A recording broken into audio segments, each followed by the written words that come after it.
are your thoughts on exercise technology such as Peloton and similar programs? Technology overload, or better to exercise with others at a gym or running with others? Obviously, Rona restrictions withstanding. Bottom line is, if for me and from my experience, for example, the first time I tried to do like a marathon pace on my own, I did it. And I thought, this is, what am I going to do? Like, for, the natural thoughts are, what am I going to do? I'm overthinking it here.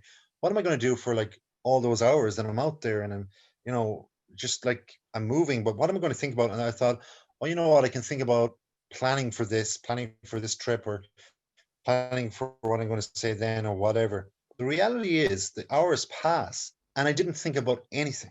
And that's the honest truth. The only thing I thought about, which is the most important thing, whether you're doing a Peloton or whether you're doing, any type of intense exercise, is your breath and your breathing, to keep that rhythm, to keep the rhythm that you've already learned going. And something like, Peloton, especially for, cycling or for running, generally we're not sprinting, so we're going slower. Therefore, once we get the rhythm, we can just go like a snail and we'll get there. We'll survive. We might make the exact time, but we'll survive. Would you say, just to move things here, if he has the option to go outside and take a run and it's 80 degrees and a slight offshore breeze, should he do that, or should he stay on the bike? Well, obviously there are two different exercises. I mean, it depends on whatever, whichever one he wants. But I mean, look, 80 degrees.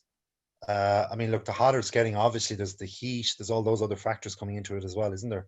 But from a mentality point of view of, I want to have less mental stress and I run and I exercise because of this, you can just take it from that point of view, that definitely, I mean, even the likes of, there's some fantastic things out there, for example, for marathon runners of that, where they'll, if your time is 3 hours or 350 or whatever it is, they'll have particular podcasts that are 350 long. That's fantastic, and they'll guide you through. But the reality is, if you're running or if you're racing or if you're competing, to be true to it, you don't have those gadgets.